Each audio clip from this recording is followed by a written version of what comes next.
Bienvenidos una vez más a nuestra sesión semanal. Y bueno, como decía en, ah, en mute hace un momento, hemos estado abordando una muy particular presentación de la doctrina budista, popular específicamente en Tibet, quien la heredó de la tradición del budismo indio Mahayana y particularmente de la manera en que éste se codificó en las grandes instituciones monásticas de la India antigua, específicamente instituciones como fueron la Gran Universidad de Nalanda, de donde muchos de los grandes maestros que llevaron el budismo a Tibet, pues provenían, donde ellos se formaron y donde ellos pues también enseñaron en una parte importante de su vida. Entre estos encontramos el gran Atisha Dipankara o Dipankara Shrijiñana, quien se concibe como uno de los más importantes difuminadores del budismo en Tibet y particularmente en la época de lo que se llama el renacimiento del budismo tibetano, que aconteció del siglo X de nuestra era al siglo XIII, finales del siglo XIII y principios del siglo XIV, cuando en realidad la totalidad de la estructura del budismo tibetano se consolidó, ¿sí? Y bueno, Lama Atisha, al llegar a Tibet y descubrir una especie como de deterioro de la estructura y la integridad del Dharma en la Tierra de las Nieves, consecuente a un periodo de un par de siglos de persecución del Dharma y por lo tanto la necesidad de muchos de sus grandes representantes de abandonar el Tíbet por un tiempo, por algunos años, pues la doctrina se fue deteriorando y mezclando con todo tipo de ideas equivocadas. Y cuando Atisha llegó al Tíbet, siendo él uno de los más grandes adeptos y eruditos de su generación, se vio en la necesidad de clarificar muchos de los malos entendidos que acompañaban a la doctrina en aquel entonces, e ideó una currícula de estudio y práctica para precisamente guiar al estudiante desde el inicio del camino hasta la consecución de su meta, la plenitud, el despertar y la iluminación. Y es así que tuvo origen esta presentación conocida como la de las etapas del camino al despertar.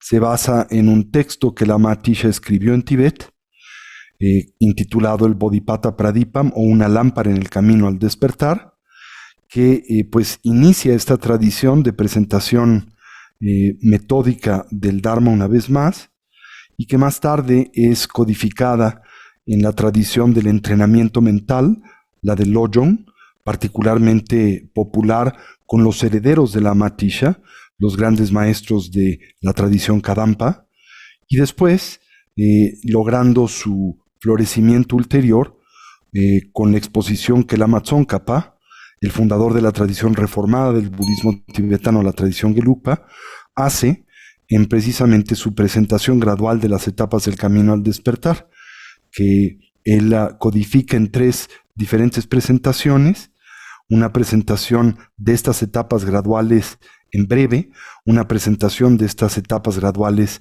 intermedia y una presentación de estas graduales etapas amplia, ¿sí? Esta última es probablemente una de las obras pues más influyentes de la literatura espiritual elaborada en Tibet y se conoce como el Amrin Chenmo, la gran exposición de las etapas del camino al despertar. Y este texto, que en realidad es una guía, no solo de estudio, sino de práctica contemplativa, se divide en 4 grandes secciones. Lo que llamamos la presentación de los tópicos y temas introspectivos o meditativos preliminares, las meditaciones propias para el practicante de capacidad inferior, aquellas que deben de seguirse por el practicante de capacidad intermedia y finalmente aquellas pertinentes para el practicante de capacidad superior. Hasta ahora, nosotros hemos presentado en buena medida la currículum que es propia de las prácticas preliminares de las etapas del camino al despertar, como por ejemplo estas meditaciones conocidas como las de los pensamientos que orientan a la mente hacia la meta, hacia el despertar, hacia la iluminación.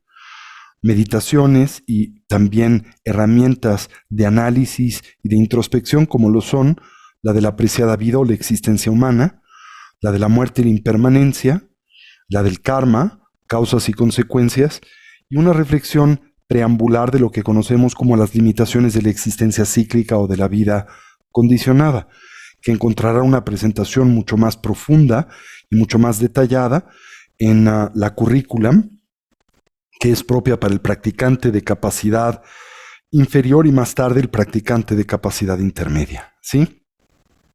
El practicante de capacidad inferior, que se concibe como el primer formal practicante del Dharma, es aquel o aquella que tiene por objetivo en buena medida voltear su atención de esta vida hacia vidas futuras, ¿sí? No quiere por esto de forma alguna señalarse que deba descuidar su existencia presente, pero quiere decir que entiende que el proceso evolutivo es uno que toma naturalmente mucho más que una sola existencia, y trátase de una persona que se compromete con ese esfuerzo evolutivo a lo largo de múltiples vidas hasta lograr la plenitud del despertar y la iluminación. Y con este sesgo, esto es, esta reorientación de la vida y particularmente la mentalidad del individuo hacia vidas futuras, automáticamente pues cambia su punto de vista y la concepción que tiene de muchos de los temas centrales del vivir. Después hablamos del practicante de capacidad intermedia, que trátase de aquel que ya no busca meramente ganar un favorable o mejor renacimiento futuro, sino lo que pretende es liberarse del todo de las limitaciones que son propias y acompañan al samsara, la existencia cíclica, la vida condicionada, por la matriz de la ignorancia y el apego, la aversión por la compulsividad y el renacimiento inercial. Y finalmente, el practicante de capacidad superior es aquel o aquella en o en la que nace el espíritu de la bondad, el amor y la compasión, la bodhicitta, ¿sí? Trátase de un practicante que no solamente busca liberarse de la existencia cíclica, que no busca ya tan solo un mejor renacimiento dentro del samsara, sino la plena liberación, pero que busca el logro ulterior del sendero, el de la budeidad, y lo hace movido por un espíritu de bondad, de amor y compasión. Esto es, para a través de ese medio, al actualizar pues, las habilidades que son propias de la conciencia omnisciente y compasiva de un Buda, poder en efecto auxiliar a los que le rodean, ¿sí? Bien, entonces, esta presentación del sendero, la de la gran exposición de las etapas del camino al despertar, es una que dividimos en estas 4 grandes categorías. Las prácticas o la currículum de estudio y práctica que son propias de la fase preliminar del sendero, en donde lo que el individuo busca es mejorar su condición de vida presente, se le llama, o el practicante introductorio, que lo que busca es mejorar su condición de vida futura, ¿sí?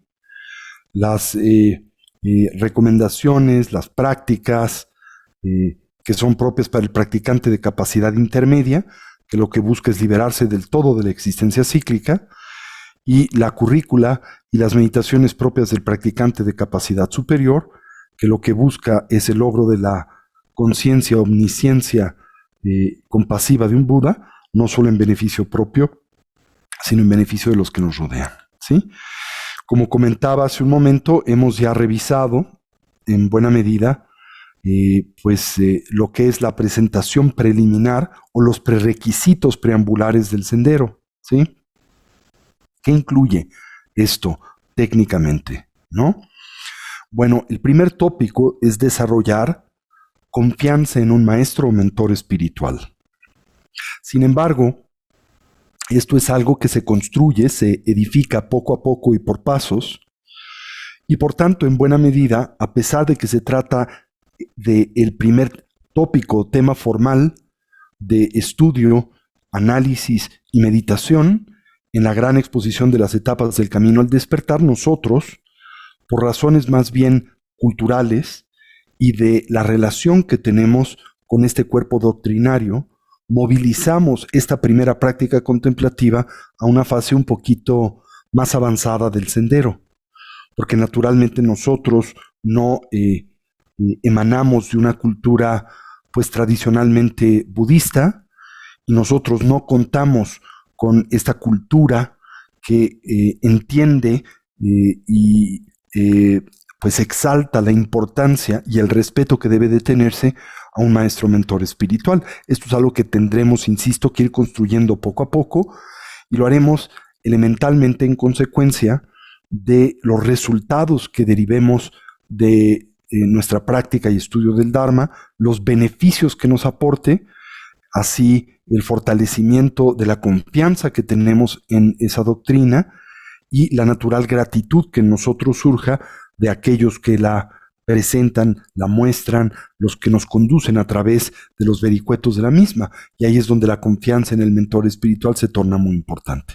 Pero en la presentación tradicional de las etapas del camino al despertar, el examinar y el generar esta adecuada relación de confianza con el mentor espiritual es el primero de los temas a examinar. Y lo es porque se piensa en ese contexto cultural que si nosotros no partimos de esa plataforma de confianza, pues todo lo que nosotros podamos recibir en términos de instrucción y enseñanza será algo que no apreciaremos lo suficiente y por lo tanto no podremos integrar a nuestras vidas. Después se nos presentan una variedad de tópicos y temas de meditación que tienen por objetivo el fortalecer algunos aspectos fundacionales de lo que implica el sendero del Buda Dharma. Les conocemos como una introducción al punto de vista del budismo, como es, por ejemplo, el explorar y analizar la naturaleza de la mente, el comprender que trátase de una entidad espiritual, que la conciencia no es una mera propiedad emergente del organismo físico, que es una entidad que carece de un principio y fin absoluto, que no se crea ni se destruye, se transforma, ¿verdad? Y que al mismo tiempo se expresa temporalmente a través ya sea de la plataforma con la que hoy contamos, que es la humana, u otras diferentes plataformas de vida y experiencia por las que puede manifestarse a lo largo de su infinito devenir y en el contexto de los diferentes reinos que son propios del samsara, de la existencia cíclica, ¿sí? Entonces, en el contexto de la exploración de la naturaleza de la mente, también exploramos el tópico de la eterna continuidad de la conciencia. Y al mismo tiempo, exploramos a la mente como la fuente primaria de nuestro bienestar y dolor, lo cual en esencia quiere decir el voltear la atención que generalmente depositamos en el mundo como la causa y detonante de nuestra experiencia, y finalmente comprender, no a través del dogma o la revelación, sino a través de la inferencia, que es la conciencia, ¿verdad? El aparato a través del cual nosotros interactuamos y decodificamos al mundo de nuestra experiencia, el que determina la manera en que deambulamos por la misma, que la mente es en efecto la fuente de la felicidad y del dolor. Esto trátase de un tema precisamente de preparación muy importante en el camino, porque una vez que el individuo comprende a la conciencia como la fuente de la experiencia, pues entonces naturalmente genera receptividad para el entrenamiento mental, que precisamente tiene por objetivo el educar a la conciencia al bienestar y conducirla a la trascendencia de las causas y circunstancias que propician, detonan o producen el dolor, ¿sí? En ese contexto se nos presentan también una variedad de prácticas preliminares, como por ejemplo son las prácticas que giran en torno al reconocimiento de la condición conocida como la de la apreciada vida humana, la meditación en torno a la transitoriedad y la muerte, y en ese rubro hemos hablado de varias prácticas de meditación que tienen como objetivo fortalecer el entendimiento que tenemos de la vida y de la muerte, y culminamos con la presentación preambular, por ejemplo, de las prácticas de la transferencia o el POA, y después la meditación en torno al karma o la causalidad o el principio de la causalidad moral, ¿sí? Después transitaremos hacia el practicante de capacidad inicial, que decía, trátase del individuo que no solo desea mejorar su condición de vida presente, sino futura. Y es en ese contexto que reflexionamos primariamente acerca de las limitaciones de la existencia cíclica, de la vida condicionada, y los diferentes tipos de dolor y sufrimiento que le acompañan. Y lo hacemos con el propósito de cultivar el espíritu de la emergencia o la renuncia, ¿sí? Que también se contempla como un aspecto preambular e indispensable en el sendero. Y es aquí en donde estamos, donde nos encontramos en este momento, en esta parte del sendero, la presentación de este tópico en particular. Bien, ahora,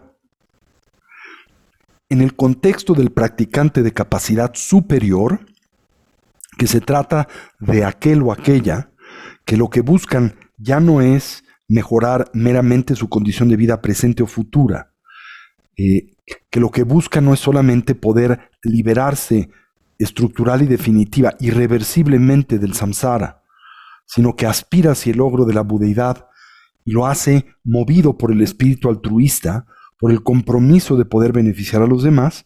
En ese contexto es que introducimos prácticas que tienen por objetivo el cultivo de una muy particular y poderosa mentalidad, que es la que conocemos como la de la bodhicitta, la mente, chitta, orientada hacia el despertar en beneficio de otros, ¿sí?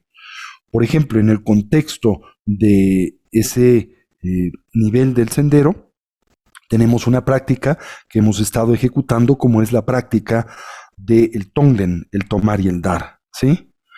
Ahora, técnicamente, nosotros nos adelantamos aquí, porque no hemos presentado la currícula, tanto formal como contemplativa, propia del practicante de capacidad inicial, como tampoco hemos presentado la colección de temas de reflexión y meditación que son propios del practicante de capacidad intermedia, ¿sí? O intermedio. Saltamos al presentar el Tonglen a una de las meditaciones y tópicos de estudio y práctica que son propias del practicante de capacidad superior, ¿sí? Entonces vamos, pero ¿por qué lo hacemos? Porque de otra manera tendríamos que esperar mucho tiempo para completar la metódica presentación de toda esta currícula hasta poder empezar a trabajar con la generación de la bodhicitta. Y dado el hecho de que la bodhicitta se contempla como un tópico central en el camino, pues entonces tenemos que adelantarnos un poquito, presentar este tema, aunque no corresponde cronológicamente a la estructura metódica de esa presentación del camino, adelantarlo un poco para casi desde la fase inicial de nuestro entrenamiento mental y contemplativo, complementar esta currícula de estudio y práctica con aquellas herramientas que también nos ayuden a cultivar y fortalecer la bodhicitta. ¿Se entendió eso? ¿Sí? Una vez más. En el contexto de la gran exposición de las etapas del camino al despertar, el sendero espiritual se divide en 4 grandes etapas, fases o pasos. Las que son propias de la fase preambular del sendero y que tienen por objetivo primariamente preparar, cultivar o fortalecer un punto de vista budista. ¿Sí? Un punto de vista budista quiere decir aquel que concuerde con los presupuestos fundacionales de la cosmovisión y camino que nos presenta Siddhartha Gautama o el Buda histórico. En ese contexto, ¿verdad?, es que nosotros, por necesidad, tenemos que examinar la naturaleza espiritual de la conciencia, su eterna continuidad y la ausencia de identidad intrínseca de la misma, que deriva también en el señalar cómo la conciencia puede expresarse, manifestarse, operar a través de diferentes plataformas de vida y conciencia. Después, progresamos a la etapa del practicante de capacidad, digamos, inicial. Se le denomina el practicante de capacidad inferior. ¿Es inferior en qué sentido? Que en este o en esta todavía no ha surgido el espíritu de la emergencia y por lo tanto la determinación de trascender y abandonar al samsara y la existencia condicionada. Ahora, tengan presente que en el contexto del Buda Dharma, Mientras nosotros no abandonemos a la existencia cíclica, a la vida samsárica, no habremos hallado, encontrado e implementado una solución definitiva al problema del dolor y el sufrimiento recurrente, ¿sí? Y por lo tanto se contempla una cosmovisión de esa naturaleza todavía como una, pues, muy primaria, muy elemental, en este contexto inferior, ¿verdad? ¿Por qué? Porque todavía no entiende la importancia de la liberación, ¿sí? En ese contexto hablamos acerca de el sufrimiento primariamente, analizamos las diferentes vertientes del mismo para a través de ese medio generar el espíritu de la emergencia, que nos ayude a cambiar el foco del interés que primariamente tenemos en esta vida hacia vidas futuras. Después ahondamos sobre este tópico para entender qué es lo que nos puede liberar del todo de la existencia cíclica, y con ello transitamos de un practicante de capacidad inicial a un practicante de capacidad intermedia. Y después, al entender que no estamos solos en el sendero y que hay muchos, infinitos seres que como nosotros desean ser felices y dejar de sufrir, y entendemos las dificultades por las que transitan, que son similares a las nuestras, surge el espíritu de la bondad y el amor de la compasión.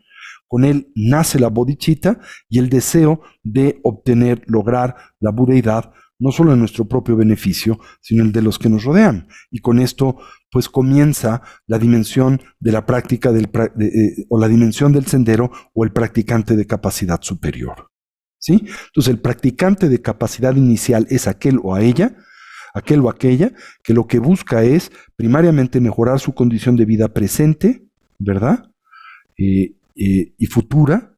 El practicante de capacidad intermedia es aquel o aquella que lo que busca es liberarse estructural y irreversiblemente del samsara o la existencia cíclica.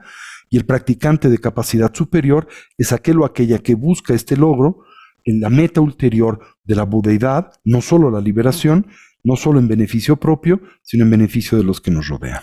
Bien, comentaba que en ese contexto, bueno, hemos ido progresando ordenadamente. Empezamos precisamente por examinar los tópicos de reflexión que son propios de la fase preambular del camino, esto es aquella que tiene como meta el preparar nuestro punto de vista, con meditaciones y tópicos de estudio como son la exploración de la naturaleza de la mente, la eterna continuidad de la conciencia, el explorar cómo la mente es la fuente del bienestar y el dolor, los pensamientos que orientan a la mente al despertar, particularmente los primeros tres, la apreciada vida humana, la muerte y la impermanencia, y el karma, ¿verdad? O las causas y sus consecuencias.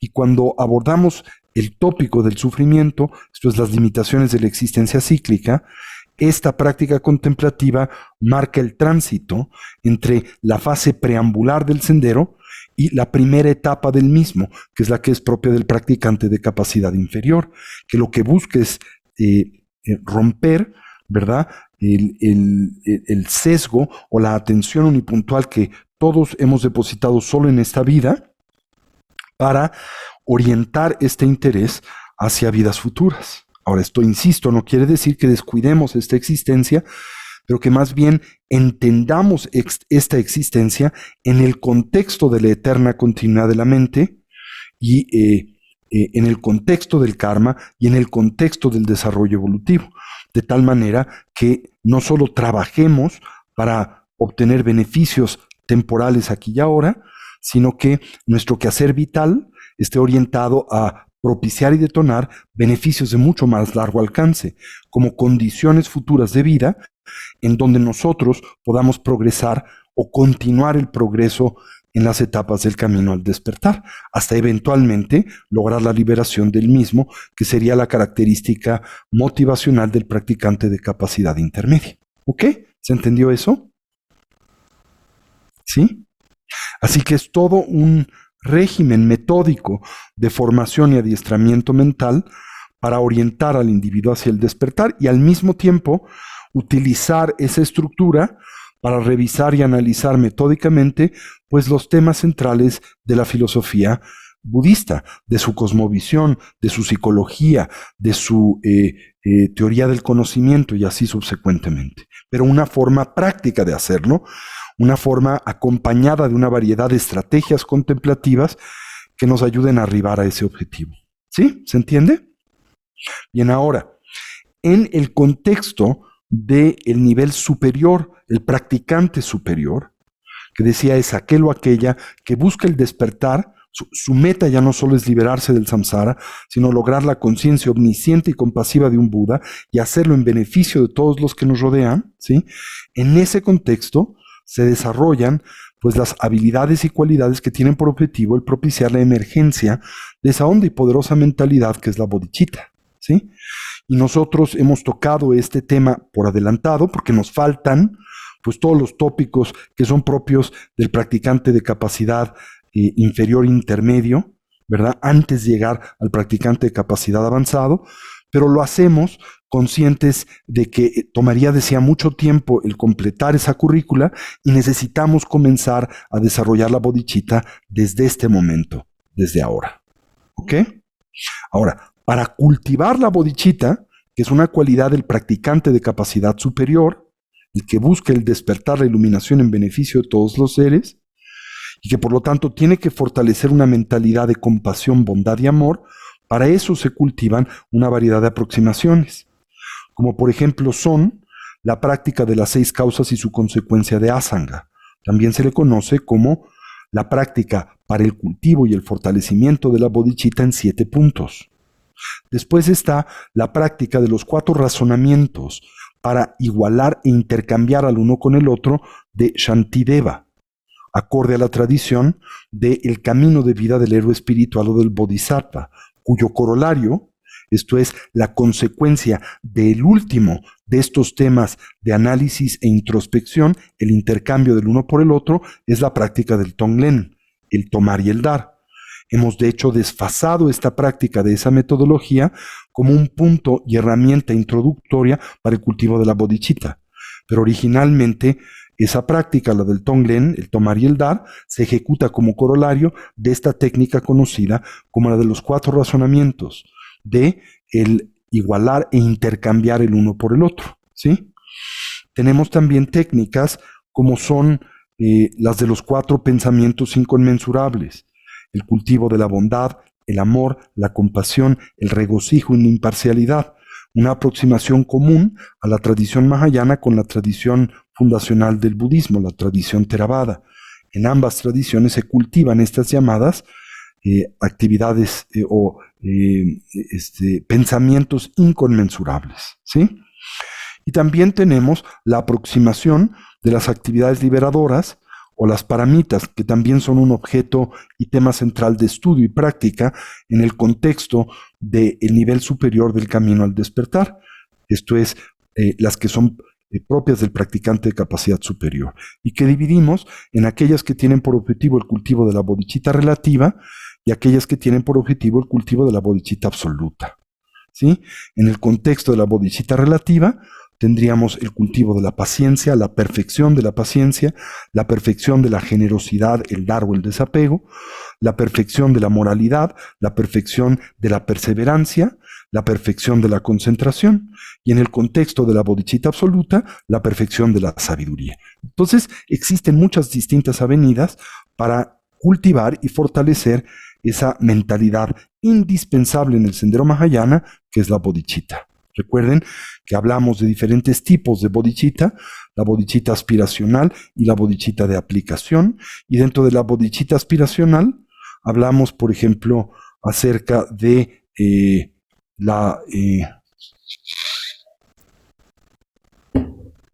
dentro de la bodhicitta aspiracional y la bodhicitta de aplicación, de estos métodos diferentes que tienen por objetivo detonar y desarrollar la mentalidad de la bondad, el amor y la compasión en general.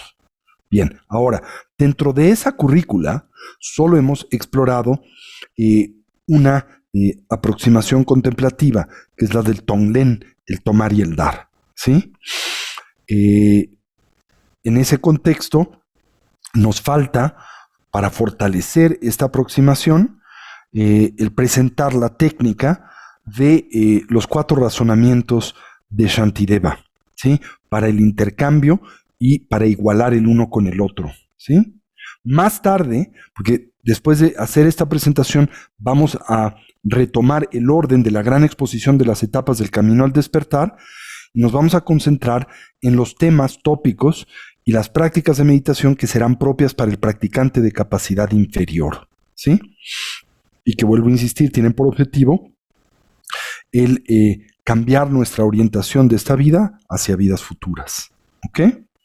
Ahí hablamos, por ejemplo, del sufrimiento que es propio de los diferentes reinos de la existencia cíclica, particularmente de los reinos inferiores, el reino de los seres paranoides, el reino de los espíritus hambrientos y el reino animal, para precisamente orientar nuestra existencia hacia los renacimientos superiores, el reino humano, el reino de los titanes y el reino de los devas. Más tarde examinaremos las limitaciones también de esos reinos con el propósito de liberarnos también de estos, pero esto será propio del nivel del practicante de capacidad intermedia, el que busca liberarse del todo del samsara.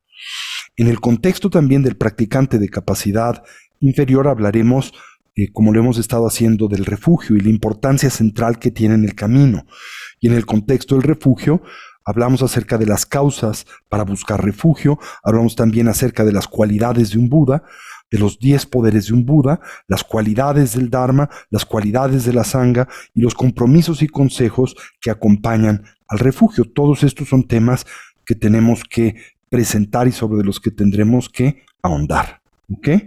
Pero por ahora, vuelvo a insistir, voy a romper el orden, voy a saltar de nueva vez a el nivel del practicante de capacidad superior para presentar una meditación de ese nivel orientada al cultivo de la bodhicitta, que es la meditación de Shantideva de los 4 razonamientos para igualar e intercambiar el uno con el otro. ¿Se entendió eso? Cuyo corolario es la práctica del Tonglen, ¿sí? Técnicamente primero se ejecuta la práctica de los 4 razonamientos y en consecuencia se lleva a cabo la práctica del Tonglen. Nosotros hemos hecho el Tonglen en independencia de la práctica de los 4 razonamientos. Así que ahora les voy a presentar la práctica de los 4 razonamientos para completar la presentación de esa metodología y que la puedan ejecutar con mayor profundidad. ¿Se entendió todo esto? ¿Sí? ¿Fui claro o estuvo muy complicado? ¿Sí? ¿Claro? Perfecto. Bien. Me voy a concentrar entonces ahora en esta práctica de Shantideva, la práctica de los 4 razonamientos, ¿sí? Bien. El primero de estos razonamientos es igualar el uno con el otro.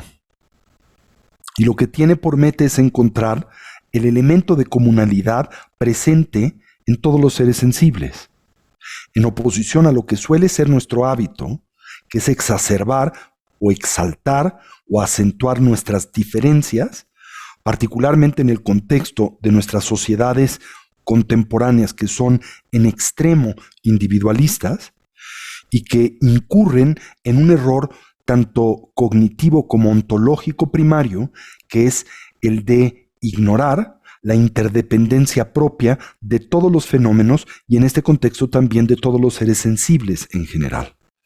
El concebirnos como entidades autónomas o independientes que propicia y fortalece pues la estructura propia de nuestras distintas aflicciones mentales y emocionales, detona la experiencia del dolor recurrente y sustancia la existencia cíclica o la vida condicionada en general. Esta es la razón por la que comenzamos este régimen de entrenamiento mental por examinar aquello que existe como elemento de comunalidad entre nosotros y el resto de las formas de vida que habitan el cosmos. ¿Y qué es dicho elemento de comunalidad?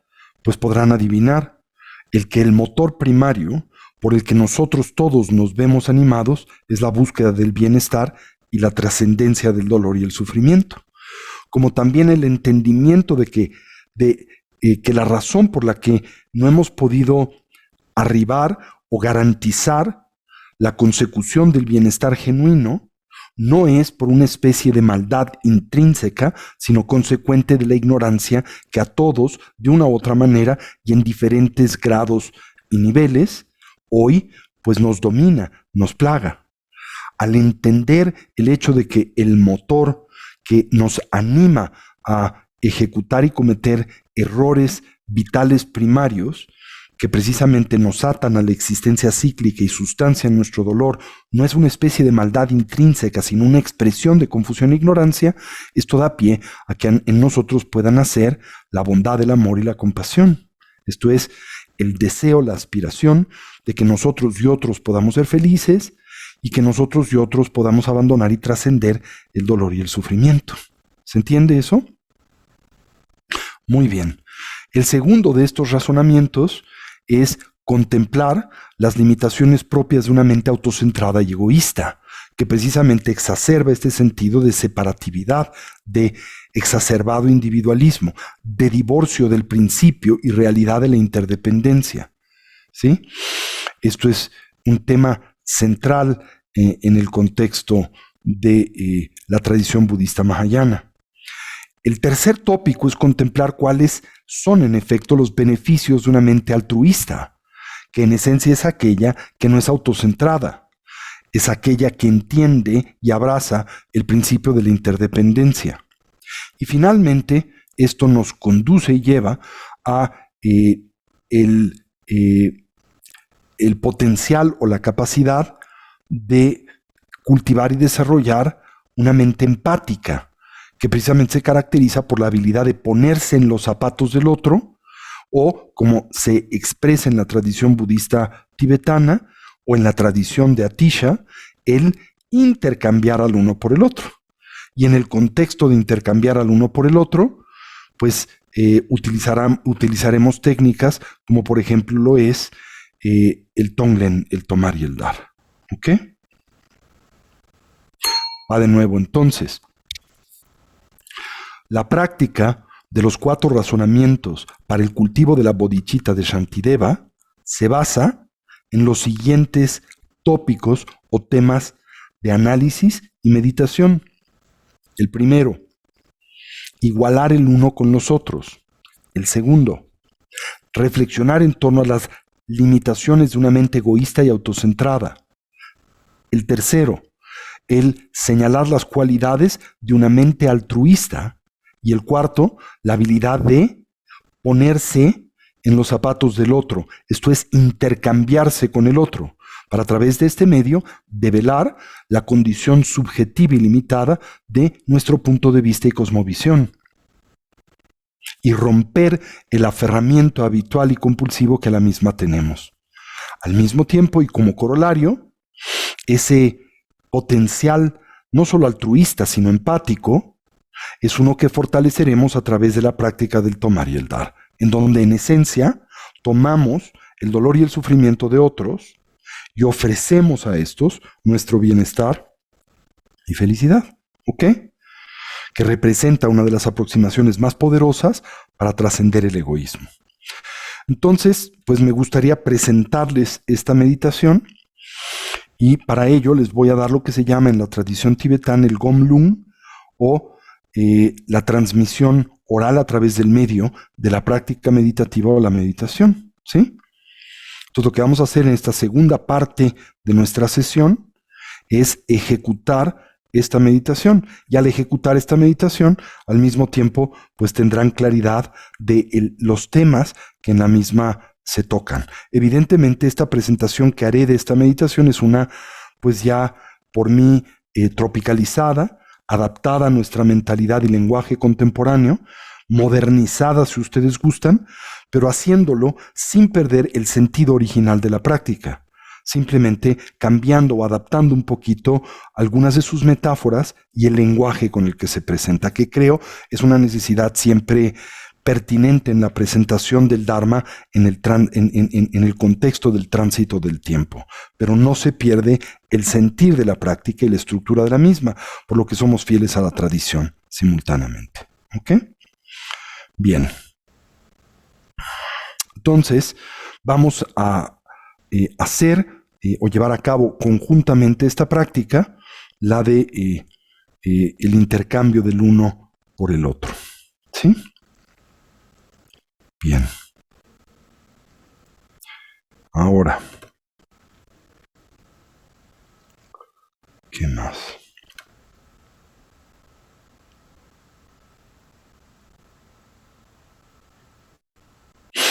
Mm.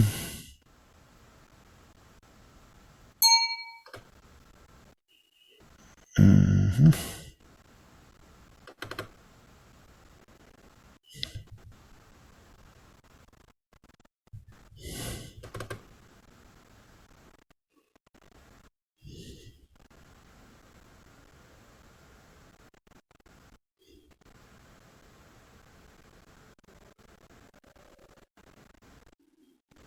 Bien.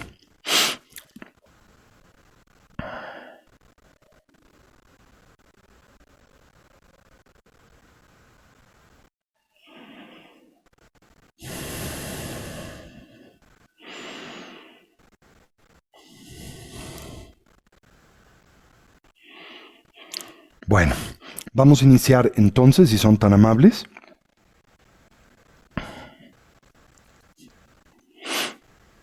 Y recuerden que nuestra práctica de meditación también tiene una particular estructura. Comenzamos, como siempre lo hacemos, con la yoga de las 9 respiraciones.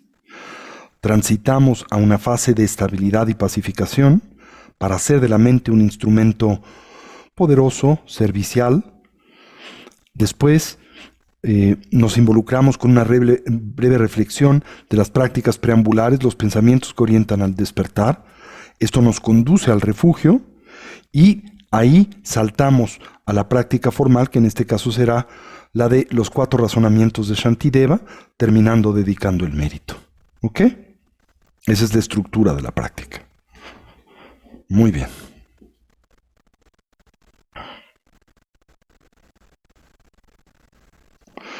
Nos ponemos derechitos con nuestra espalda erguida y nuestra cabeza en equilibrio o balance. Comenzamos por evocar una imagen mental de nuestra forma física. Para ello, y si se nos facilita, recorremos a la misma desde la coronilla de la cabeza hasta las plantas de los pies.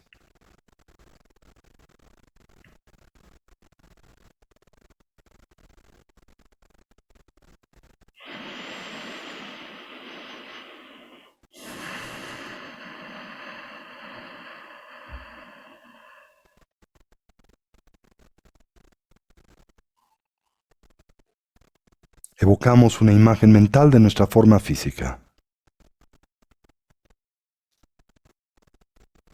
Si se nos facilita, recorremos a nuestro cuerpo desde la coronilla de la cabeza hasta las plantas de los pies.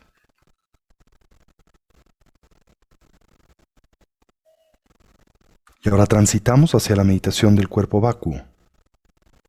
Le concebimos como una silueta luminosa y translúcida ausente de sustancialidad, con la forma y postura de los 7 puntos comúnmente asociada al Buda Vairochana.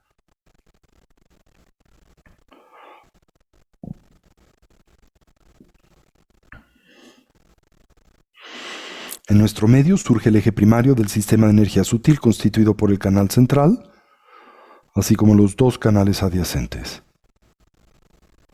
Al primero le concebimos como una espiga luminosa de color azul profundo no más gruesa que el dedo meñique de la mano. Parte de la coronilla de la cabeza.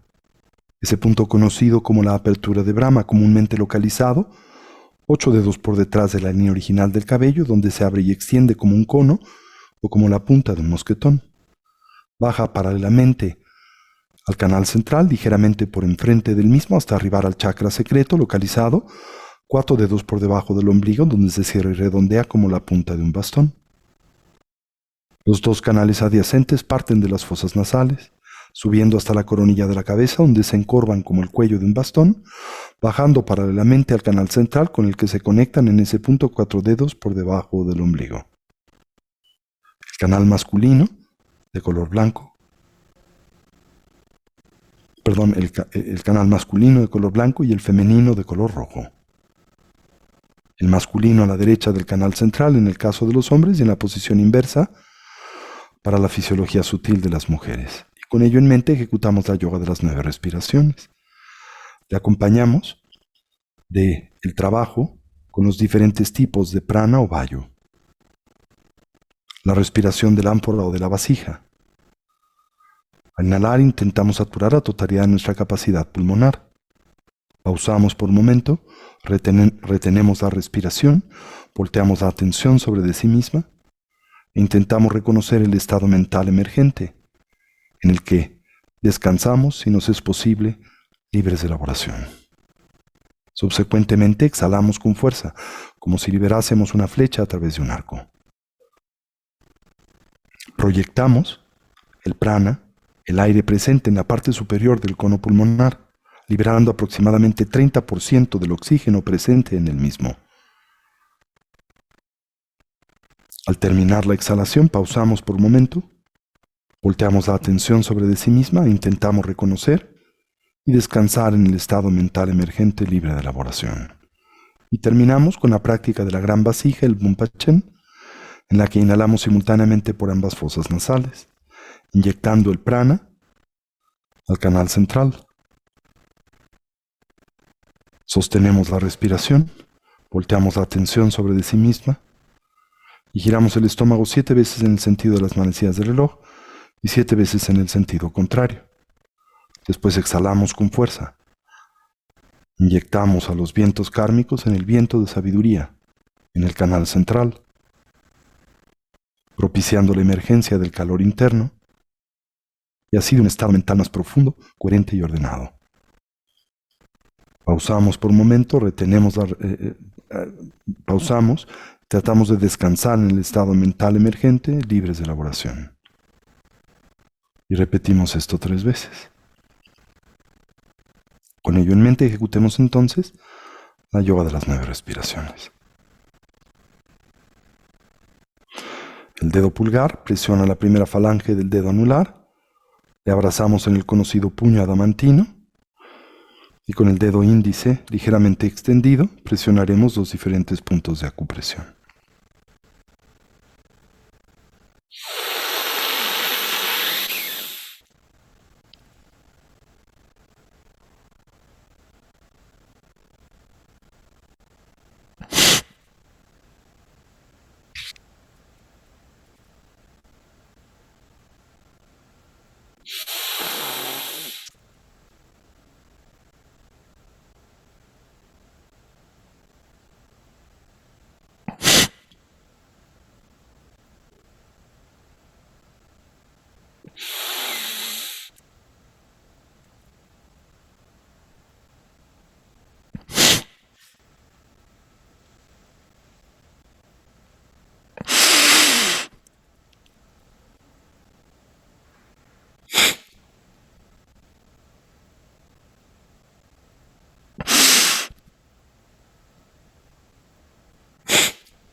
Transitemos hacia la práctica de la estabilidad, la recolección del respirar. En esta, cualquier idea, sensación o estímulo que en nosotros surja, la observamos y liberamos.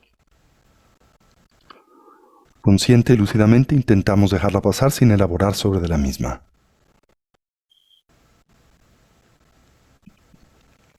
Con suavidad y naturalidad, Volvemos la atención o recolección sobre el flujo natural de la respiración.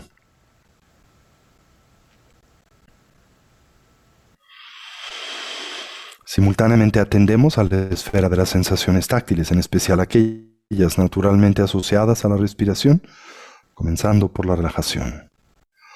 Así recorremos a nuestro cuerpo desde la coronilla de la cabeza hasta las plantas de los pies. Y ahí donde hallemos o identifiquemos cualquier elemento o rastro de ansiedad y tensión, lo relajamos. Si se nos facilita y como un medio hábil al inhalar, imaginamos en nosotros penetra luz y claridad. Concebimos como la misma se vierte sobre de esos puntos de tensión y ansiedad. Al hacerlo, los ilumina, distiende y relaja. Y al exhalar, imaginamos esa tensión nos abandona. Lo hace como vapor de agua que espontánea y naturalmente se diluye o desvanece en el vacío. Mantengamos a nuestra recolección o presencia mental firmemente asida sobre el objeto de concentración, el respirar, mientras cultivamos una actitud de atención introspectiva, dirigida hacia la emergencia de los diferentes obstáculos que sabemos dificultan, obstruyen y obnubilan a la práctica, sobre los que aplicamos sus respectivos antídotos. De experimentar extrema ideación nos concentramos en la exhalación. Así, la sensación gradual o progresiva de tranquilidad y relajación que le acompaña. Y de ser presas del hundimiento mental, el sopor sueño, la mera pérdida de claridad, nos concentramos en la inhalación, en la viveza y alerta, en la claridad mental que está propicia. Orientemos a nuestra mente y cuerpo hacia su estado natural, del todo relajado, libre de tensión, estable y quieto, dotado de claridad, alerta y una actitud de vigilancia, mientras atendemos a la respiración, sin aferramiento y sin distracción. Con esta instrucción presente en silencio por unos minutos, dediquémonos a esta dimensión y faceta de la práctica.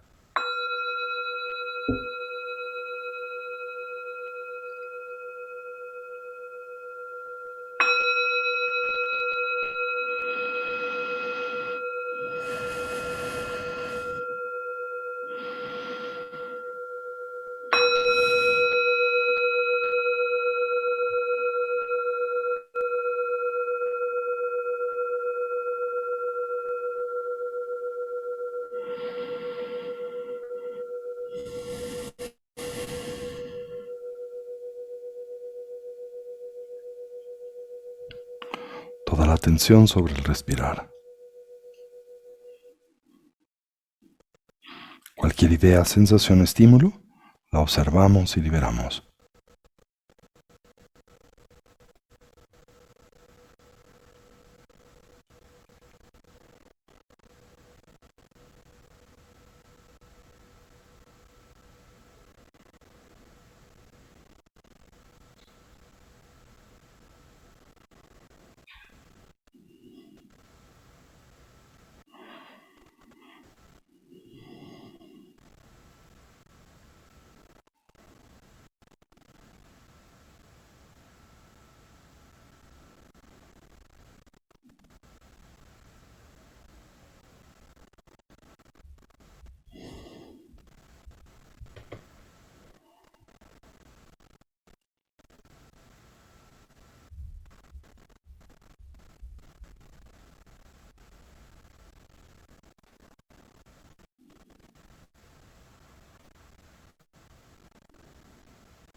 Fortalezcamos la estabilidad.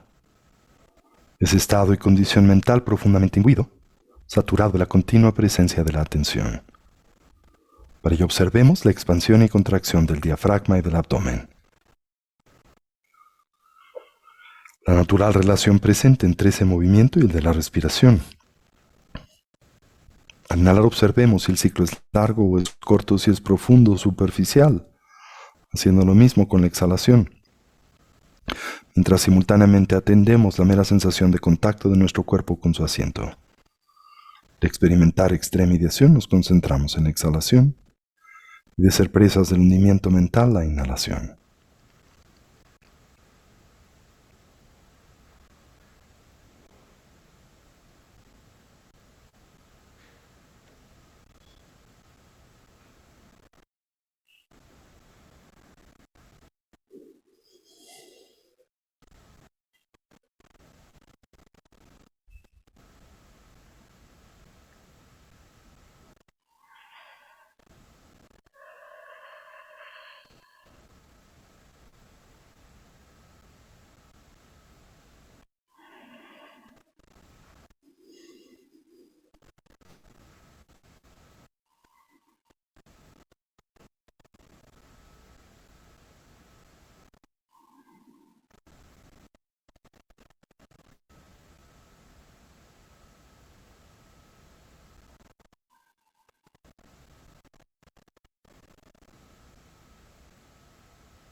Finalmente acentuemos a la viveza alerta y claridad de la atención. Para ello observemos el ingreso y salida del aliento por la punta de las narices o el labio superior. La natural sensación de contraste en la temperatura del aliento al entrar y escapar por las fosas nasales. Y si se nos facilita como un medio hábil la presencia de una pequeña esfera luminosa o ticle en el medio del entrecejo en la que suavemente focalizamos la atención. De experimentar extremidación nos concentramos en la exhalación y de ser presas del hundimiento mental la inhalación.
Y ahora gradual y suavemente transitemos hacia la meditación discursiva. Así evoquemos a los 4 pensamientos que orientan y motivan a nuestra mente hacia el despertar. Comencemos por lo preciado de la vida humana. Reconozcamos su rareza, lo difícil que es obtenerla, su condición de ocio y oportunidad, sus 8 libertades y 10 riquezas, su fragilidad, lo fácil que es perderla, su transitoriedad, y así la gran oportunidad con la que contamos aquí y ahora para imprimir y dotar a nuestras vidas de una dimensión y sentido de genuino significado, y que naturalmente asociamos a la consecución del bienestar genuino, a través del medio del estudio y la práctica del Buda Dharma.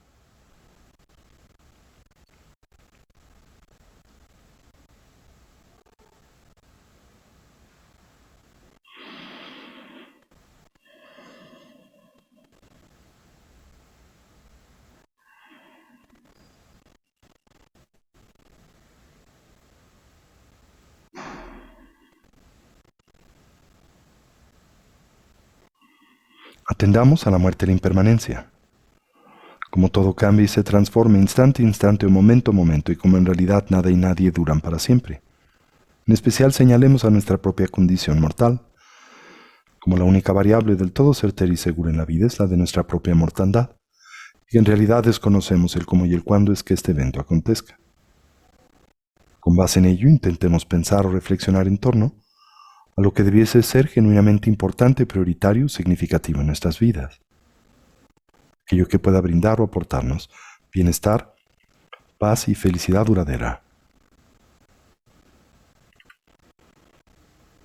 Contrastemos a la misma con la de su impostor, el mero placer hedónico, el sensorialmente condicionado, por naturaleza temporal y relativo, y por lo que concierne a nuestra meta ulterior finalmente inconsecuente. Lo que nos pueda preparar para la muerte, siempre cercana, inminente e inesperada. El adiestramiento mental.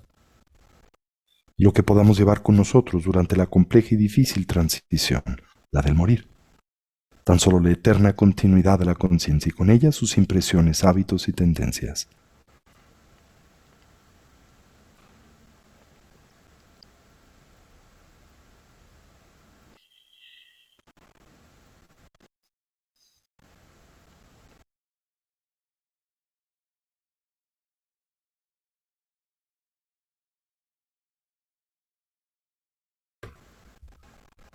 Exploremos a las causas y sus consecuencias. Como nuestro presente es el natural resultado de nuestra actividad pasada.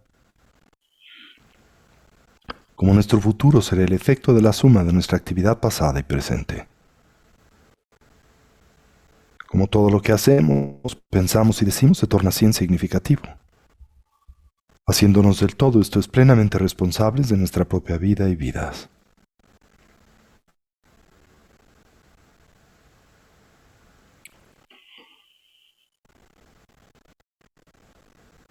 Finalmente, entendamos las limitaciones propias de la existencia cíclica de la vida condicionada.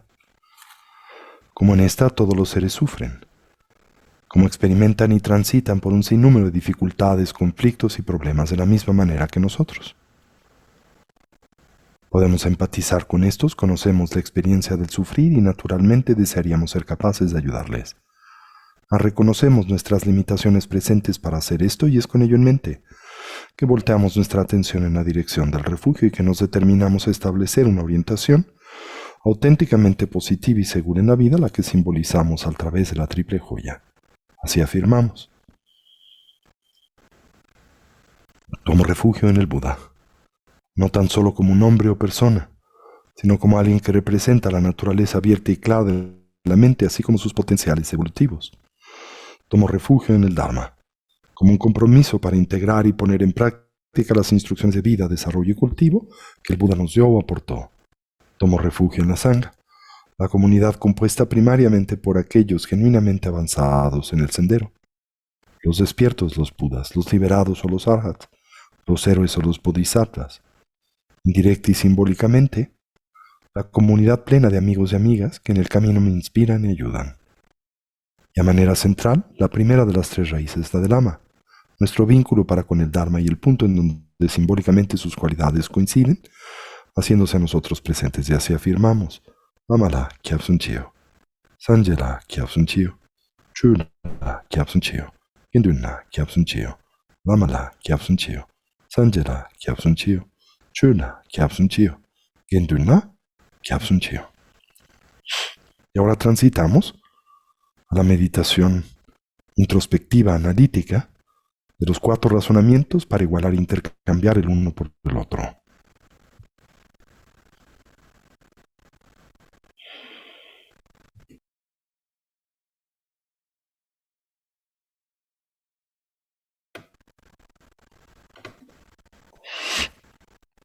Comencemos por el primero de sus puntos, de sus objetos de meditación: igualar el uno con el otro.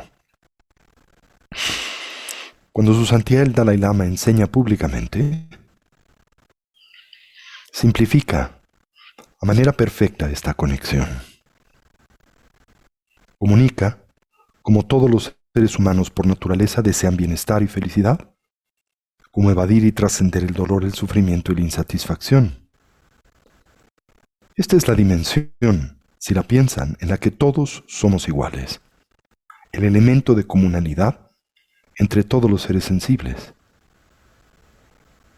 Este vínculo en su dimensión más primaria y fundacional.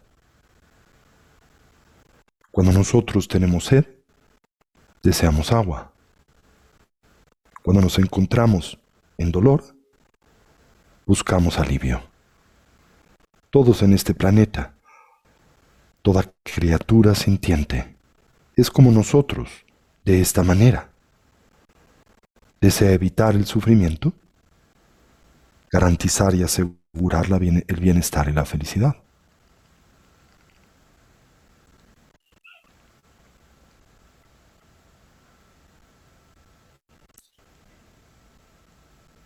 Una buena parte de nuestra cultura contemporánea, especialmente la occidental, enfatiza el individualismo. Comúnmente lo hace en una dimensión exacerbada, acentuando las diferencias entre los individuos en oposición a sus vínculos y su colectividad. Entendamos como una vez que nosotros establecemos este tipo de distinción entre el yo y el otro, también creamos identificaciones grupales que conducen eventualmente a la exclusión.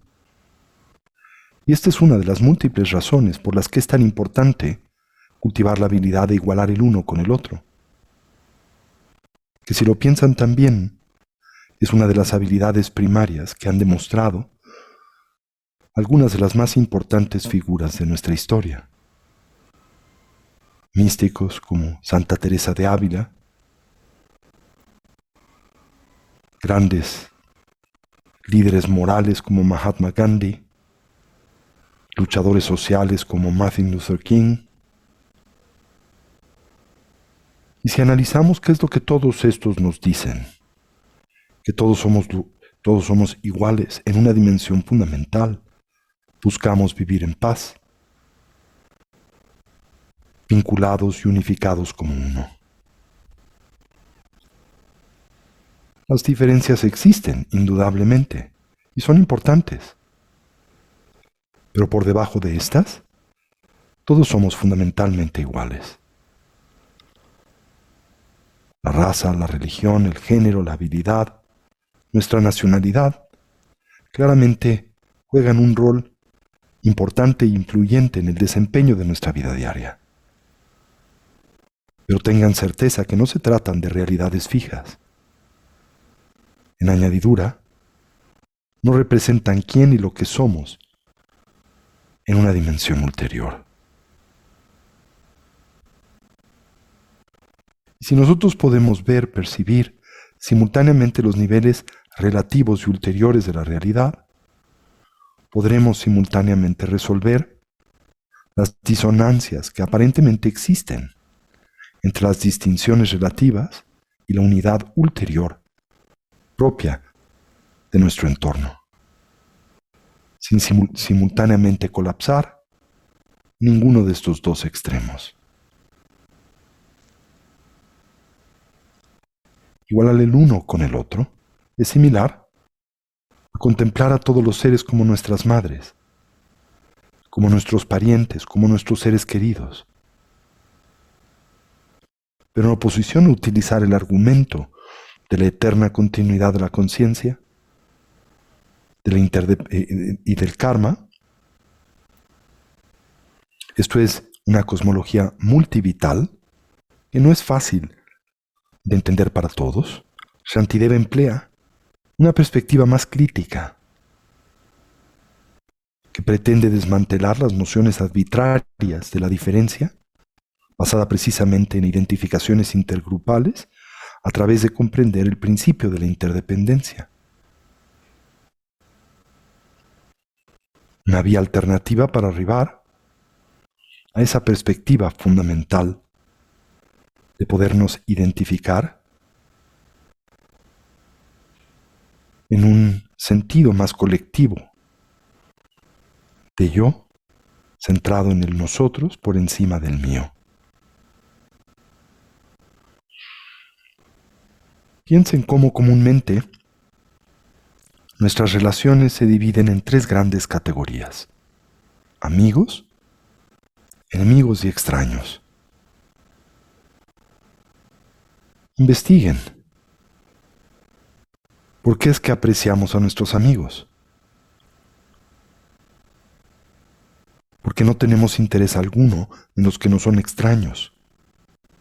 porque despreciamos a nuestros enemigos.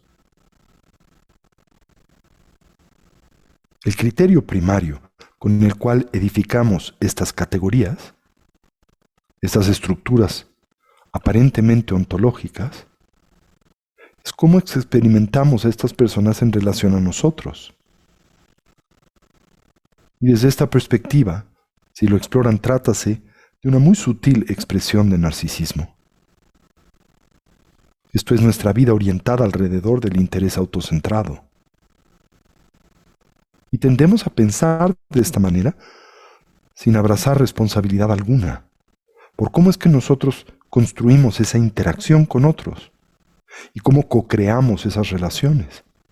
A nosotros aparecen como realidades fijas, autónomas, independientes, estáticas, como si se presentasen a cada uno por sí misma desde su propio lado, pero no lo hacen.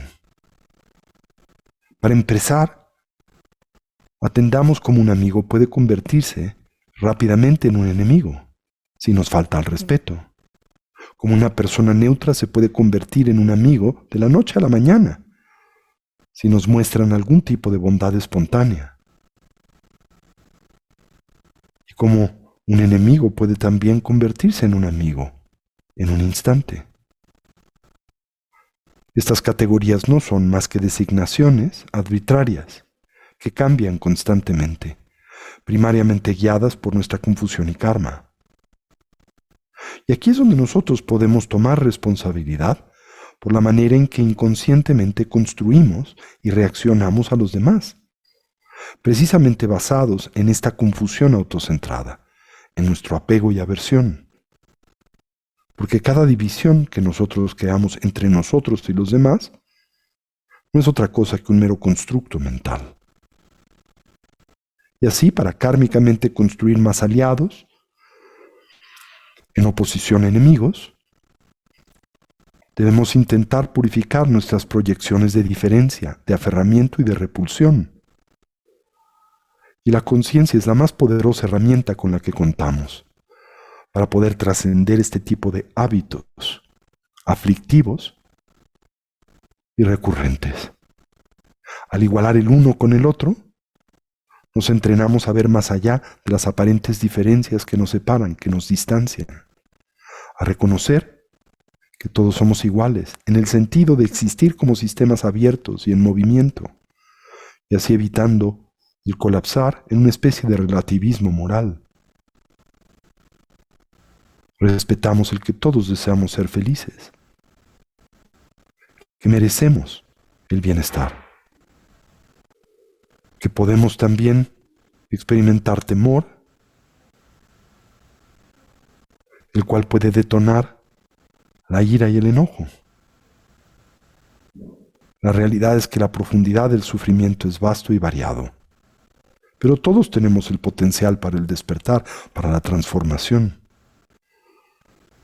Al Dalai Lama le gusta comúnmente afirmar que para ecualizar o igualar el uno con el otro es esencial el reconocer que todos poseemos un similar valor inherente. ¿Por qué? Porque nosotros tendemos comúnmente, a manera habitual e inconsciente, a exagerar nuestra importancia, nuestro valor, comparado con el de otros incontables seres.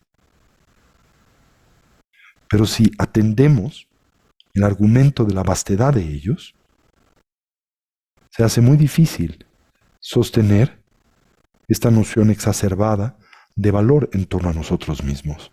¿Por qué? Porque nosotros somos uno y estos son incontables. Y sin caer en una mentalidad masoquista, debemos invertir menos tiempo y energía en nuestras preocupaciones autocentradas y narcisistas. Y sin caer en la codependencia o la autodevaluación, debemos simultáneamente avanzar en nuestra preocupación y cuidado por otros. Y con esta colección de líneas de razonamiento, fortalezcamos esta habilidad de igualar el uno con el otro. Y descansemos en esa conclusión por momento, suspendiendo el análisis y la investigación. Transitemos de la fase de análisis a la de posicionamiento. Esto es, a través del uso de estos argumentos, fortalezcamos este deseo de igualarnos con los demás. Y hagamos esto a la medida de nuestras posibilidades en silencio por un momento.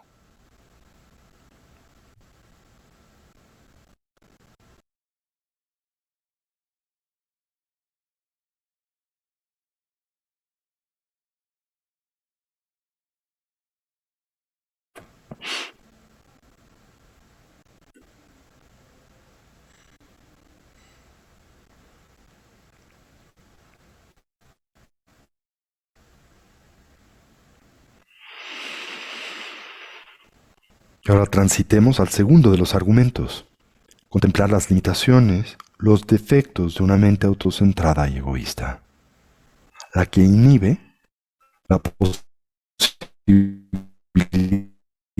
de igualar al uno con los otros.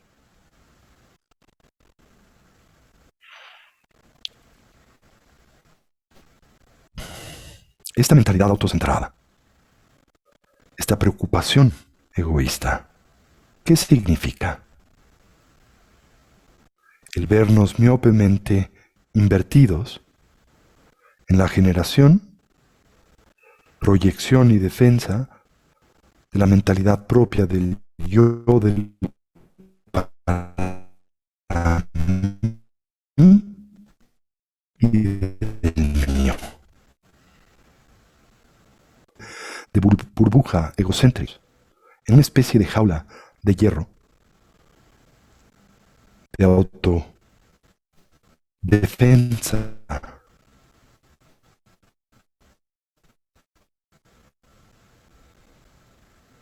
en una especie de velo de confusión. Este tipo de mentalidad autocentrada y egoísta es la que detona y propicia todo tipo de justificación,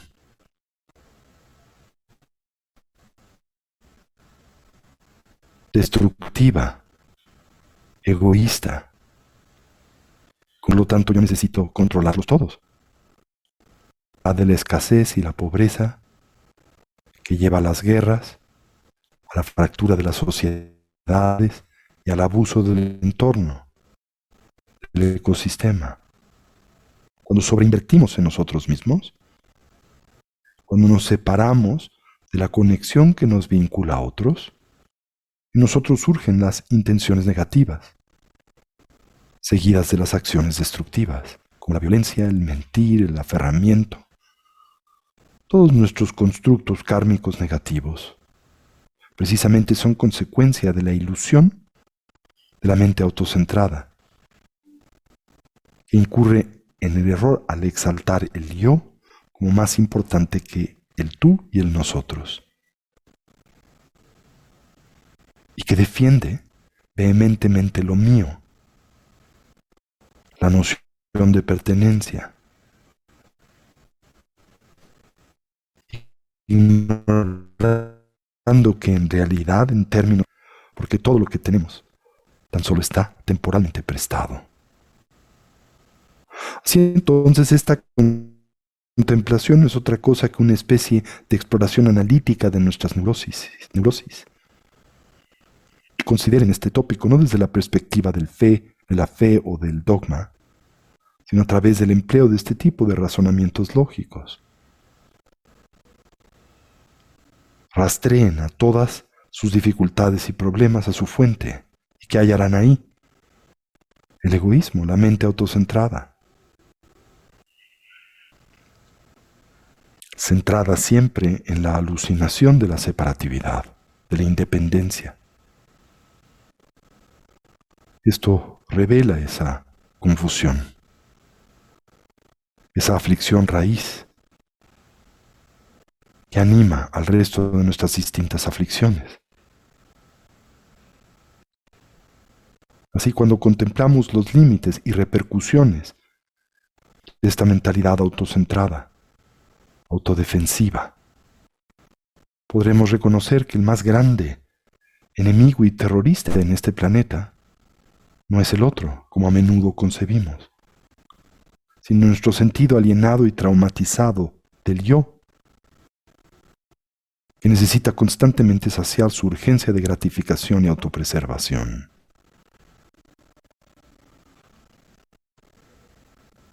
Reflexionemos en torno a esto por un momento. Permitamos en nosotros surja una actitud de renuncia a esta mentalidad autocentrada y egoísta, plagada de deficiencias y defectos. Y hagamos esto en silencio por unos minutos. Permitamos que estos distintos argumentos lógicos en nosotros produzcan esta renuncia y este hastío para el egoísmo, para la mentalidad autocentrada, que nos concibe como separados de todo y todos los que nos rodean, o superiores a estos.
Y ahora contemplemos los beneficios del altruismo. Una vez que hemos evidenciado las limitaciones de la mente autocentrada, podemos también contemplar los beneficios de una conciencia alternativa. Hacer esto nos permite cambiar el eje de rotación o la órbita gravitacional de nuestra energía vital, o invertida en el yo, el para mí y el mío, y ahora dirigida hacia otros. Como nos enseñó Asanga, al reconocer la bondad de otros y al prometer retribuirla, reflexionamos en cómo cada uno de los éxitos en realidad es consecuente del amor y la bondad de otros.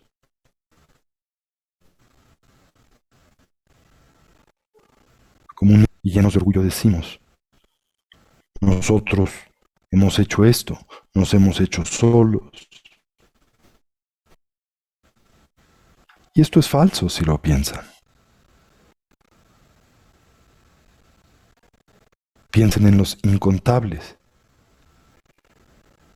inimaginablemente generosos, vistos y no vistos, individuos, conocidos y no conocidos, que nos han ayudado a lo largo del tiempo sin principio y de los que depende la persona que hoy somos. Pausen y piensen.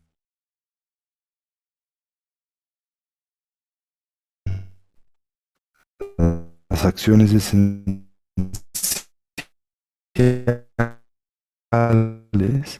que se requieren siquiera en realidad es un conducto para la resonancia armónica del cuidado. No podemos encontrar un fin ni un principio absoluto a esta red de interdependencia y de bondad. Así entonces se siente bien devolver, pagar hacia adelante, el mantener el flujo de la bondad y el amor. Se siente bien ser altruista, compartir, amar, conectar. ¿Y por qué? Porque esta es una expresión de de la realidad. Las cosas como son. Yo le llamo a esto presencia amor. Así que cuando nosotros liberamos el nudo del corazón, nuestros circuitos neuronales se abren. Compartimos el amor con otros, porque estamos todos conectados y diseñados para servir como conductos de ese tipo de amor que sustenta realmente la vida. Somos la expresión evolutiva de la presencia amor.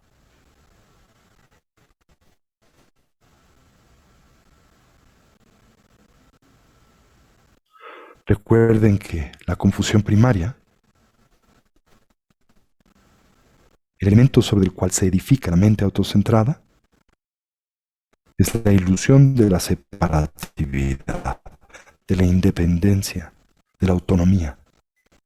Porque todos estamos conectados. Todo objeto discreto en el mundo de la multiplicidad es una mera reflexión de una especie de casa o salón o cuarto de espejos. Y así al conectar a través del altruismo, más allá de la ilusión, de la separatividad, de la independencia, de la autonomía, nosotros operamos como la frecuencia compartida, en oposición a la antena individual.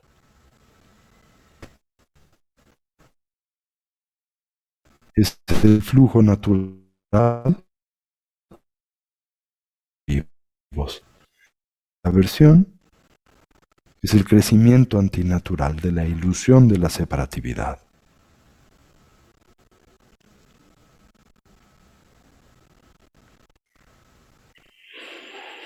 Contemplen que la chispa del altruismo está presente en todos nosotros. Y lo sabemos.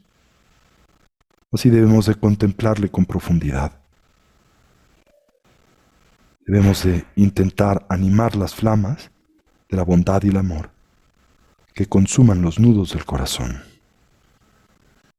Y al hacer esto, podremos hacer el salto más grande en nuestro desarrollo evolutivo, de organismos unicelulares a multicelulares, a mamíferos, a seres humanos autocentrados, y ahora lo que yo llamo el Homo empathicus, el hombre empático, el preámbulo de la meta ulterior, de la actualización plena de nuestros potenciales, la budeidad. Esta es la razón por la que contemplamos las ventajas del altruismo. Pausemos por un momento y dejemos que estos razonamientos permeen en nosotros, y que se ejerza un tránsito entre la concepción conceptual, el entendimiento conceptual, y el intuitivo y anímico. Así integremos estos razonamientos en silencio en nosotros por un momento.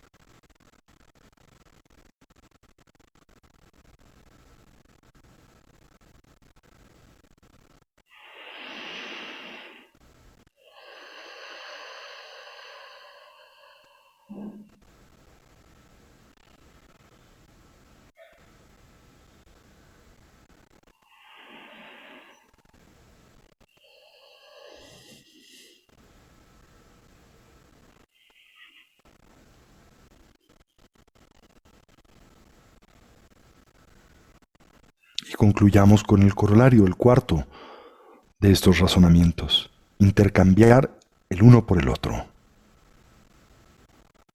¿Qué es lo que esto significa? El voltear el corazón de adentro hacia afuera. El cambiar nuestro flujo energético de nuestras preocupaciones autocentradas al interés por otros, al ponernos en los zapatos de otros, al conectarnos con el sistema nervioso de los demás, a través de nuestros circuitos neuronales, para poder arribar a esa dimensión en donde podemos experimentar la calidez y la humedad de la humanidad del otro.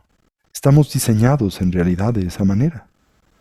Piensen cómo una madre pierde su mentalidad autocentrada y egoísta al tener descendencia, y como automáticamente, de forma espontánea, en esta nace un sentimiento altruista y empático.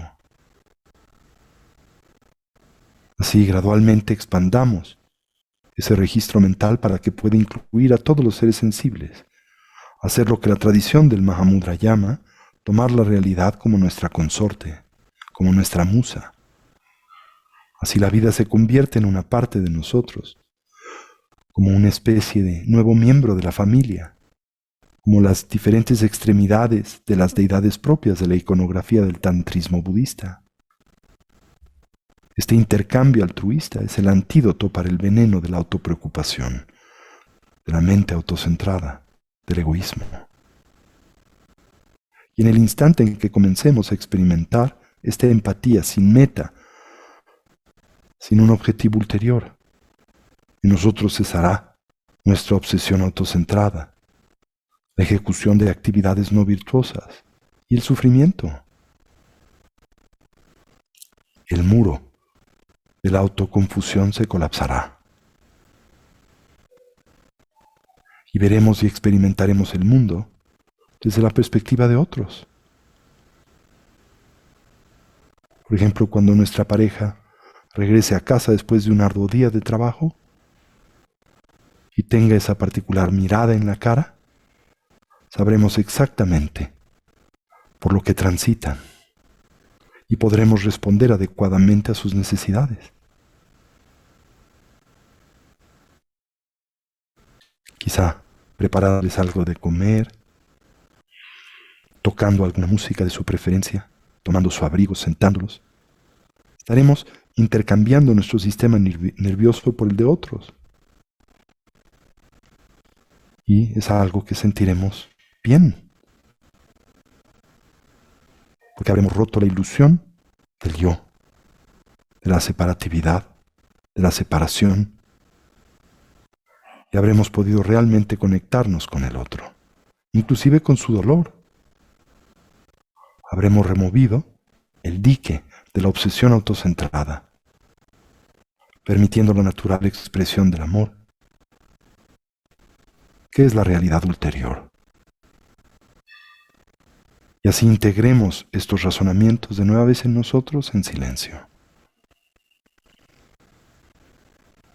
Fortalezcamos esta habilidad de intercambiar el uno con el otro, de ponernos en los zapatos de otro. Hagamos esto en silencio por un momento.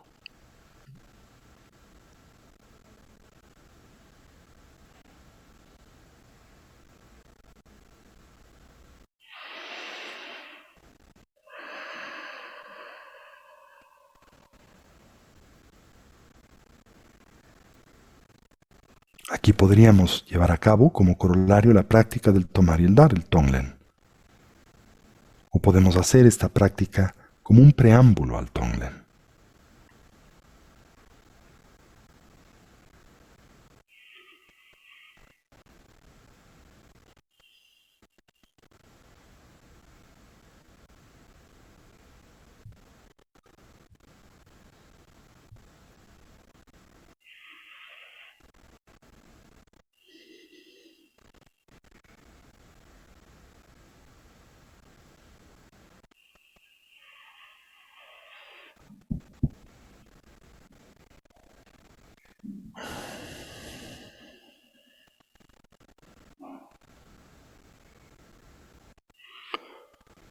Y así terminemos por dedicar el mérito. Y deseemos que cualquier potencial positivo que a través de este medio hayamos desarrollado y cultivado sirva y sea de beneficio a todos los seres. Que podamos todos actualizar nuestros potenciales como trascender nuestras diversas limitaciones. Que una mentalidad altruista pueda nacer donde no ha nacido y se incremente donde ya existe. Que todos los seres puedan ser felices y dejar de sufrir. y que pronto todos podamos actualizar la condición de la conciencia omnisciente y compasiva de un Buda, no solo en nuestro propio especial beneficio, sino en particular en el de aquel de los que nos rodean. Así es. Así es. Así es. Gewade nyoto dala masonde tujune ruade chamado pade sala kupacho chanchop sancho rinpoche ma ke panache tute ke panyampa me payan kune kundu pawasho. Omahum benzi guru pamase dihum omahum. Y así incorporamos y traemos este espacio y lugar de nueva vez nuestra atención.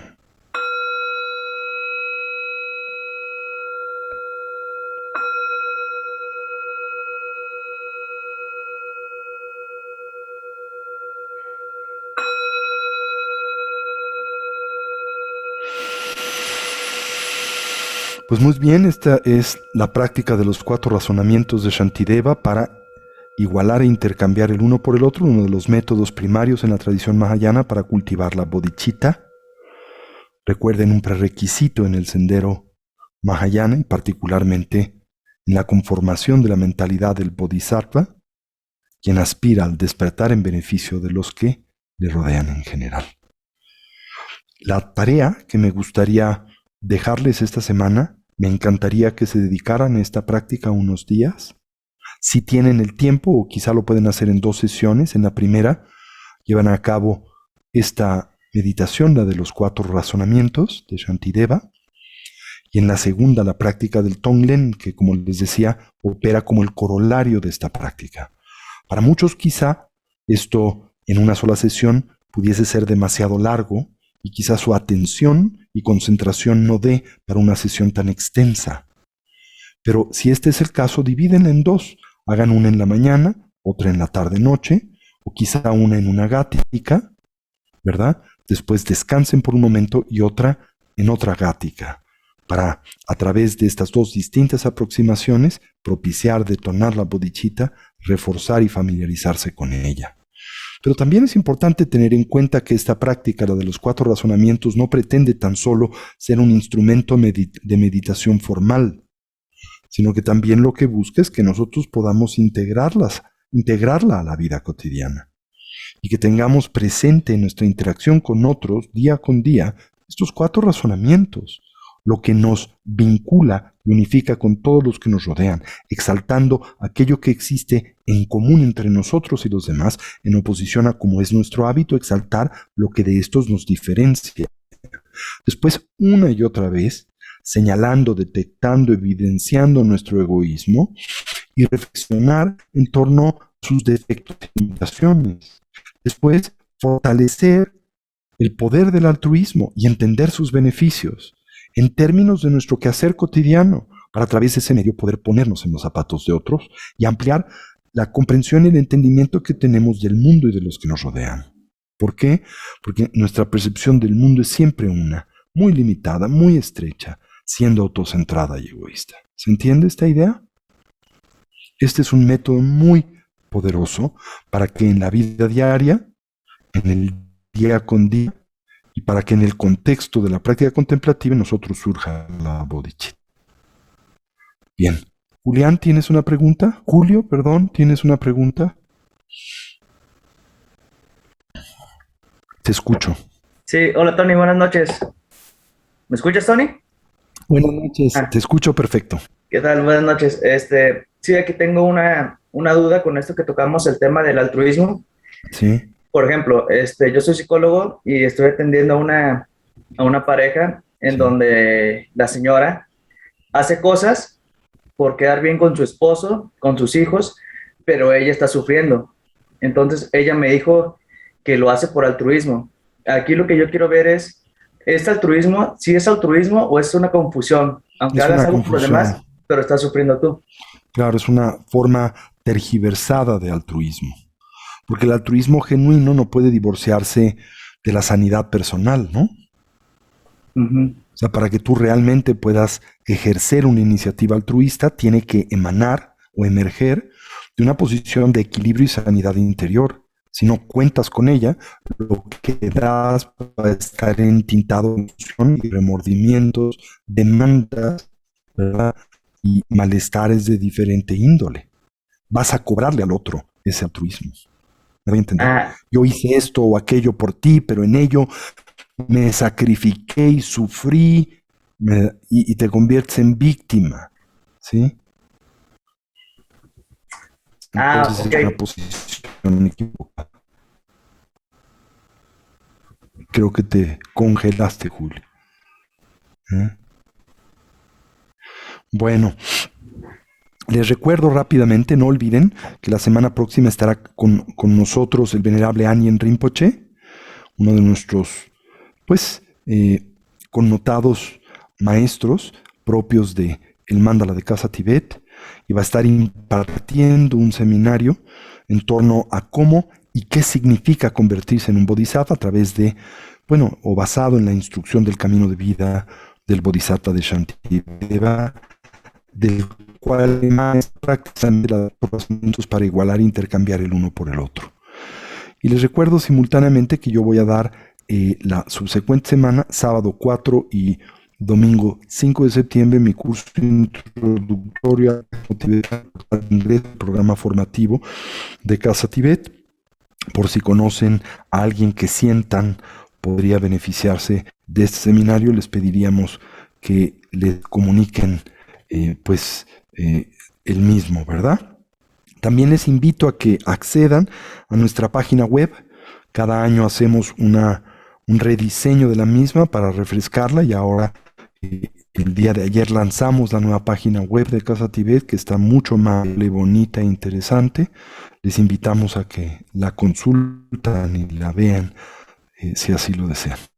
Bueno, no olviden nuestros programas de meditación de lunes a miércoles con los UMSES de Casa Tibet en torno a nuestro programa contemplativo, los viernes en torno al camino de vida del Bodhisattva, los sábados en torno a la práctica de la ofrenda a los Yámbalas y en la noche las prácticas de Guru Yoga que enseñamos en Casa Tibet. Bien, pues muchas gracias. Gracias por acompañarme el día de hoy.